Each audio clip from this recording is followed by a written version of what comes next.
প্রতিটা রুহু, প্রতিটা মানুষ মালাকুল মাউতকে দেখতে পায়। আপনিও দেখবেন, আমিও দেখব।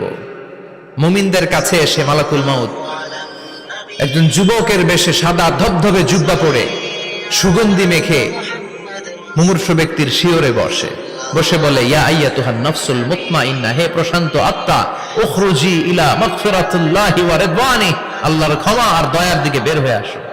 বলা মাত্রই মুমিনের আত্মাটা স্মুথলি বের হয়ে আসে।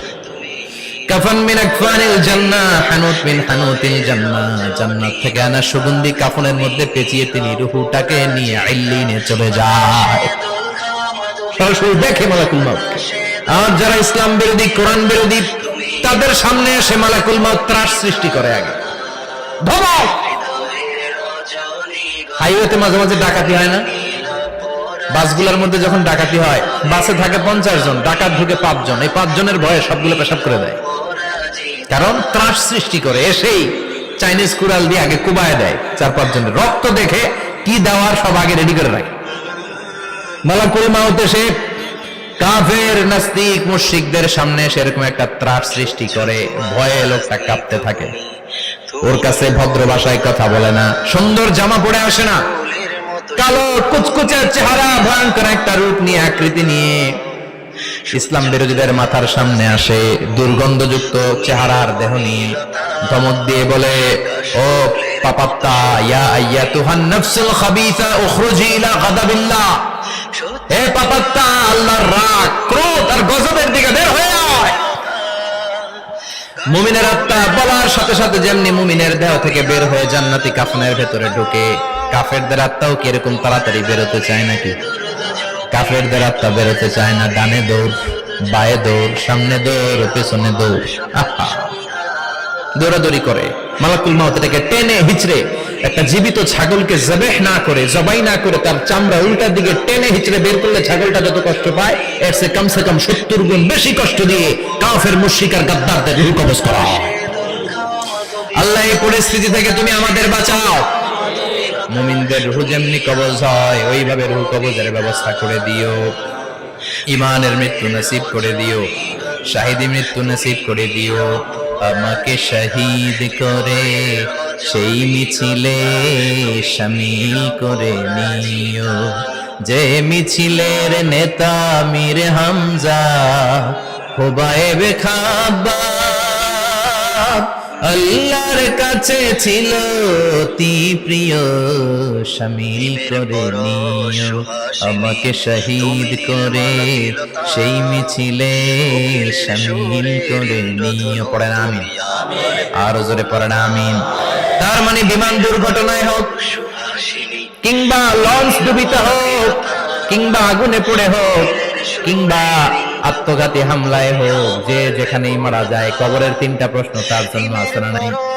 ইসলাম বিরোধীদের জন্য প্রশ্ন 3টা, আপনারা যারা মুমিন তাদের জন্য 4টা, আপনাদের জন্য একটা বেশি। আলহামদুলিল্লাহ। কোন কবরে এসে প্রথম প্রশ্ন করবে, মুনকার নাকির যখন চলে আসবে, 40 কদম যখন আত্মীয় স্বজনরা লাশটাকে কবরের মধ্যে দিয়ে 40 কদম চলে যায়, তখনই ফেরেশতা চলে আসে। শেষ, সব শেষ। এসে পরীক্ষা শুরু। মার রব্বুক, তোর রবের নাম কি? চিল্লায় বলেন, আমাদের রবের নাম কি? আমরা বলবো রব্বি আল্লাহ, আল্লাহ আমার রব। দমে দমে তনু মনে তারি অনুভব। পড়েন, আল্লাহ আমার রব। তোমার দুনিয়াতে আমি যেদিকে তাকাই, অথই নিয়ামতে ডুবে আছি সবাই। পাখালির গানে শুনি তসবিহ কল রব, তসবিহ কল রব, আল্লাহ আমার রব। প্রথম প্রশ্ন, তোমার রব কে? আমরা বলবো আমাদের রব আল্লাহ। দ্বিতীয় প্রশ্ন, ওমা দীনুক, তোমার ধর্মের নাম কি? আমরা কি বলবো? তৃতীয় প্রশ্ন, বিশ্বনবীর চেহারা দেখিয়ে বলা হবে, আতারিফু হাদার রাজুল, এই লোকটারে চিনো নাকি?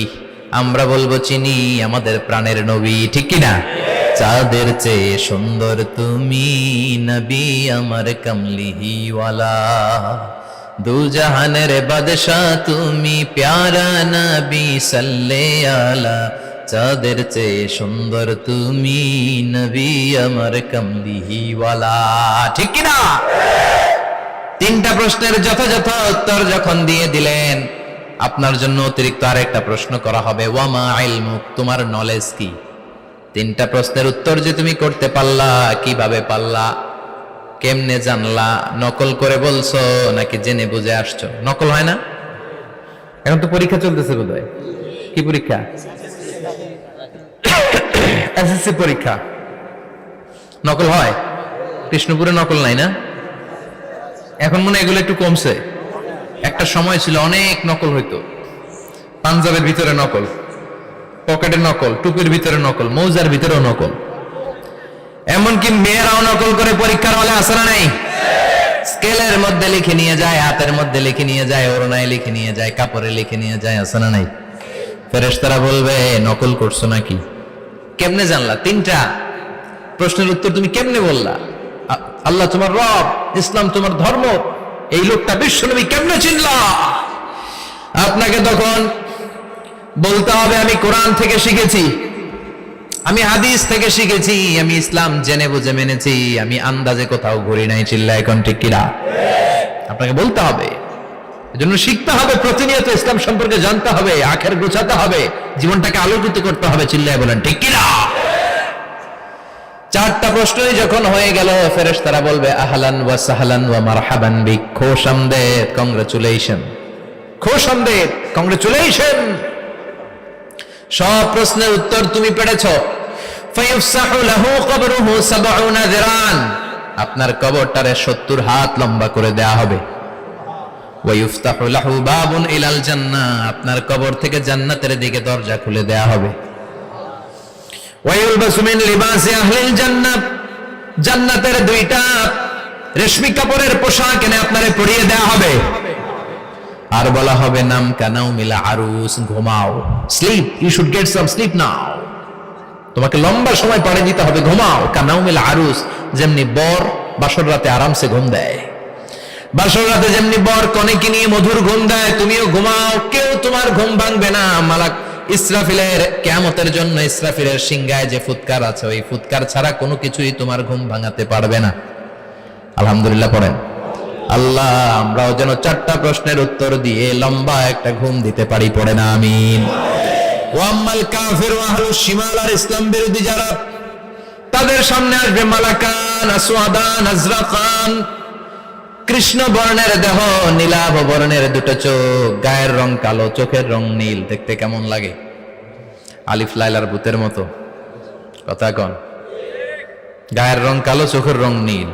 ফেরেশতা দুইটা আসবে, এসে ত্রাস সৃষ্টি করবে, এসে বলবে বল তোর রবের নাম কি? মার রব্বুক। ইসলাম বিরোধী মুশরিক, কাফের, নাস্তিক এরা বলবে আমি জানি না আমার রবকে, আমি জানি না, আমি তো আজীবন শুধু চেয়ার করেছি, মদ খেয়েছি, আমি ধর্ষণে সেঞ্চুরি করেছি দুনিয়ার বুকে, আমি টেন্ডারবাজি করেছি, চাঁদাবাজি করেছি, আমি মাস্তানি করেছি, আমার দাপটে এলাকার ইসলাম প্রিয়রা বাসায় ঘুমাতে পারে না। আমি ছিলাম টেন্ডারবাজ, আমি ছিলাম গডফাদার, সন্ত্রাসীদের লিডার, আমি ছিলাম ডন 1 2 3 সব, আমি ছিলাম ডনের ডন, আমি ছিলাম মাস্তান, রংবাজ। রব টব কি আমি তো জানি না। লাদ্রি লাদ্রি, আমার জিজ্ঞেস করো না।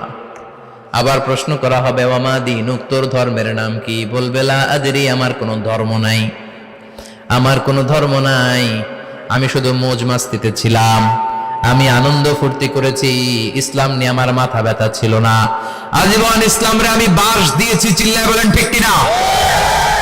ইসলাম বিরোধীদের সাথে ছিল আমার চলাফেরা, আমার সব সাঙ্গপাঙ্গ ছিল গুন্ডা বদমাশ, ইসলাম বিরোধী। রব কি, ইসলাম কি, এগুলো আমি জানি না। আমার এগুলো জিজ্ঞেস করো কেন? ধর্ম কি আমি জানি না, আমি কিচ্ছু মনে করতে পারছি না। 3 নাম্বার প্রশ্ন করা হবে আতারিফু হাযার রাজুল, দেখো তো এই লোকটারে চিনো কিনা? কয় না, চিনি না, তবে মনে হয় এই লোকটারে দুনিয়ার বুকে আমি গালি দিতাম, এই লোকটার বিরোধিতা করতাম, ব্লগের মধ্যে এই লোকটার ব্যাপারে কুৎসা রটনা করতাম, এই লোকটার কার্টুন বানিয়ে আমি হিংসা ছড়িয়ে দিতাম, এই লোকটার ব্যাপারে আমি এলাকার মধ্যে অপপ্রচার চালাতাম। ফেরেশতারা বলবে তাই, এই ছিল তোর ডিউটি, দাঁড়া এখনই আমাদের খেলা শুরু, এখনই শুরু। ফায়ুতরাকু বিমাতারিক মিন হাদিদ, লোহার একটা হাতুড়ি দিয়ে মাথা থেকে পা পর্যন্ত পিটানো হবে, পিটিয়ে ওর গোশতের হাড্ডিগুলোকে থেতলে ফেলা হবে। ওয়ায়ুকালু লিল আরদি ইলতাইমি, কবরের দুই পাশের মাটিরে বলা হবে এবার দুই দিক থেকে তোরা চাপ দে। চাপ দেয়া হবে, ধাক্কা ধাক্কি করেও সে সুবিধা করতে পারবে না। মাটি আস্তে আস্তে আস্তে আস্তে দেহের দুই দিকে লেগে এমন জোরে দুইটা চাপ দিবে, ফাতাখতালিফা আদলাউহু, তার ডান পাশের পাজরের হাড্ডি বাম দিকে ঢুকে যাবে, বাম দিকের হাড্ডি ডানে চলে যাবে। বিশ্বনবী বললেন এই হাতুড়ি দিয়ে পিটানোর শাস্তি, কবরের চাপ দেওয়ার শাস্তি চলতেই থাকবে হাত্তাল কিয়ামা, কিয়ামত পর্যন্ত। আল্লাহ এই কবরের শাস্তি থেকে আমাদের বাঁচাও। আমরা এই আযাব পেতে চাই না, আমরা যেন ঠিকভাবে কবরের 4টা প্রশ্নের উত্তর করে দিয়ে লম্বা ঘুম দিতে পারি। আল্লাহ তুমি তৌফিক দাও। এজন্য আল্লাহ বললেন গোলাম দুনিয়া নিয়ে পাগল হয়ে থেকো না, এই দুনিয়ার জীবন আসল জীবন নয়, আসল জীবন হলো কবরের জীবন। জোরে বলেন ঠিক কিনা? এই জন্য মাঝে মাঝে কবরে যাবেন, কবরস্থানে দাঁড়িয়ে চিন্তা করবেন এই জায়গায় আমারও আসতে হবে। দিন যাবে, রাত আসবে, বৃষ্টি হবে, শীত আসবে, কেউ আমার দেখতে আসবে না, একা থাকতে হবে।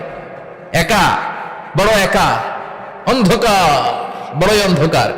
ওই কবরের জীবনের সামান গোছানোর দরকার আছে না নাই? ওই কবরে সুখে শান্তিতে থাকতে চাইলে নামাজ পড়ার দরকার আছে না নাই? কোরআন পড়ার দরকার আছে না নাই? ছেলে মেয়েগুলোরে মানুষের মতো মানুষ করার দরকার আছে না নাই?